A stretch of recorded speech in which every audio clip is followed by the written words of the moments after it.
You know, there is no real perfect diet. The whole issue, as I got into this, I was just like everyone else. And I noticed that people I was friends with were striving to eat well, even though I was just eating anything I wanted to, and I was feeling pretty okay.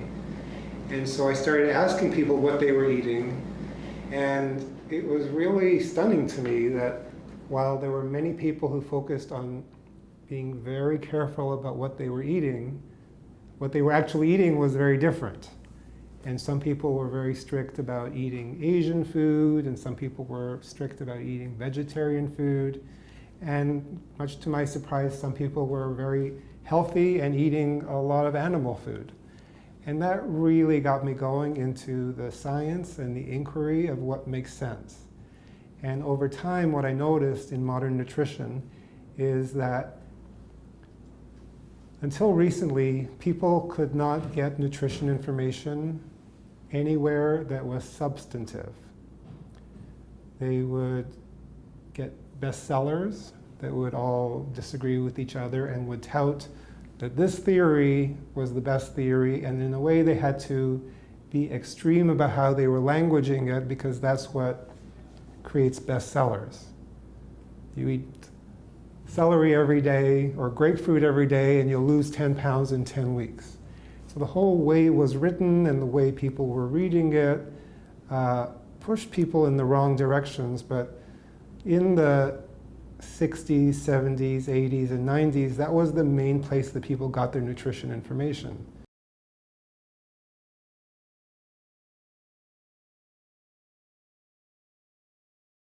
It's not like they could go to the doctor and say, what do I eat? Because doctors had no schooling in nutrition. And even worse, they would often say that, well, what you eat doesn't really matter. And just take this pill and you'll feel better. So as we moved out of that era of bestsellers guiding people about what to eat, it became more popular on television. So people would listen to Oprah, or they would buy magazines, and National Enquirer would always have a diet. And there was such a starvation for clear information about what to eat that people would try anything. And on some level, human beings, like every species, knows that what they eat changes everything. And so over time, people experimented with all these things, made a lot of mistakes, and found that following a diet very strictly will inevitably lead to falling off the diet, because diets don't really work. You can't tell people what kind of relationship to be in, what kind of movie or music they're going to enjoy, and certainly can't tell people what kind of food they should be eating. And they can't sustain that for a very long duration of time. So one of the key things that integrative nutrition does is has it be about the individual and not about the theory. And one person's food is another person's poison. And I go to the gym and I see what people are eating, but they are healthy and happy and way stronger than me, and they're living on protein powder or egg whites or foods that I couldn't eat for even a day. But that works for them, and their body is very fine-tuned and calibrated to assimilate those foods for themselves.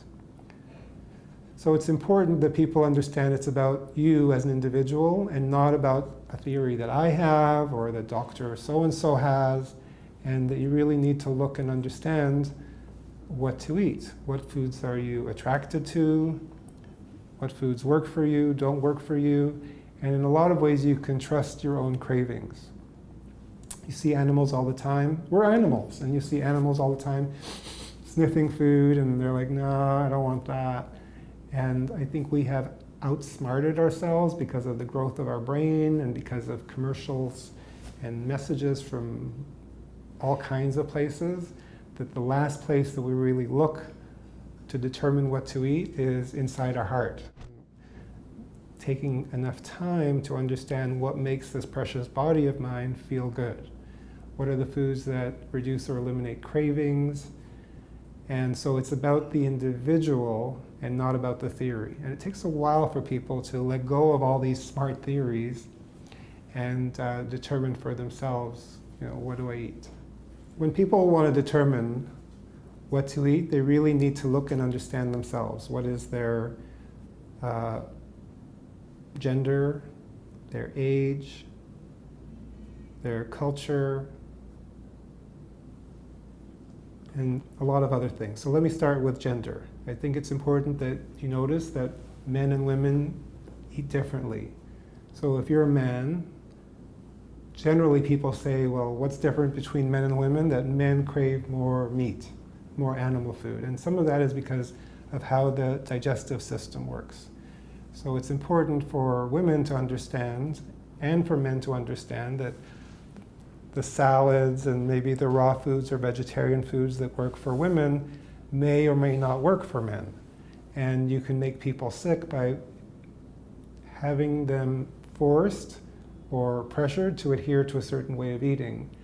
And it's much better to have people determine for themselves what works for themselves. Also regarding age, people eat very differently. If they're 6 years old or 16 years old or 26 years old or 56 years old or 76 years old. And so most of these theories don't talk about age, but it's crucially important to understand what stage of life am I in? Is my body growing? Is my body shrinking? And not only where am I at, but where do I want to go to, using food as the fuel to determine my future. The next thing is culture. My parents are from Hungary, your parents are from somewhere else. We have a genetic predisposition to eat the foods from the country where our ancestors grew up. So when I eat Hungarian food, even if it's so-called unhealthy, and even if I wasn't born in Hungary, something in my body goes like, it feels like the cells know how to process that food. And then the opposite is also true, which we know from, say, alcohol in Native Americans. While the Europeans knew what to do with alcohol, when alcohol came to the Native Americans, they had no way to process that food, and it really threw them off. So today, it's very important to understand our background, especially when we live in such a blended culture, and to see, well, what foods feed the body, but also what foods feed the soul. What are the foods that make me feel safe?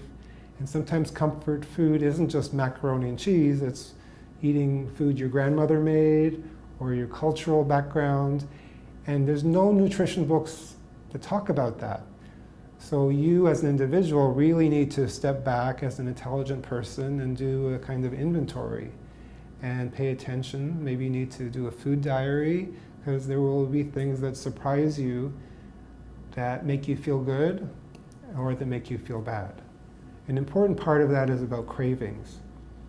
If you have cravings, which increasingly more and more people have, cravings for food that they cannot deal with, it's really important to understand the part of the curriculum about deconstructing cravings and experiment with how to reduce those cravings by having either similar foods or smaller amounts of those foods built into your daily diet, so you don't end up binging and craving for it after abstaining from it for so long. In today's world, we kind of know that abstaining from anything is not great unless it really makes sense for you. Especially around diet, I would be very cautious to have people completely abstain from things for long durations of time, or to have fear about certain foods. It's good because there are so many nutrition theories, but this is like really hardcore. Like it goes right down the center where people are, especially women, are empowered. But what's great about this is that when people are empowered to have a dialogue with themselves, to understand that what they're eating they can determine for themselves better than anyone else, that leads the brain to encourage that person to know that everything in their life they can determine better than anyone else, and to experiment with the fashion and with the future, having the food part be clear and say, I did that, I figured that out for myself, gives a tremendous amount of confidence to people to then experiment in a broader way with the rest of their life to create an unpredictable future for themselves, not necessarily something that their culture or their parents would want, but something that is, I would call like earth-shattering, something that's like, oh my God, I did that. And I know for myself, I had to go through so much of my upbringing, which was very conservative and Canadian and religious. Not that there's anything wrong with Canadian or conservative or religious. It just didn't feel like that was me. And I wanted to find an expression of that that was me. But until I was in my 20s and 30s, I was just trying to fit in and be liked. So I think if we can get this message across using food as the foundation, you see, someone needs to be the leaders into the future. When we look at our leaders today, it's questionable. You know, are these people really going to save the planet? Are these people really going to create jobs for everybody?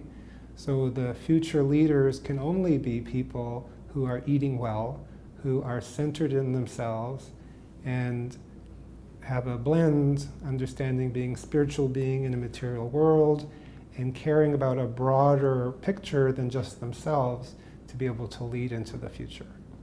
So if you have clean blood from eating healthy food, you're much more likely to have clean and clear thoughts that create a bigger positive influence for those around us.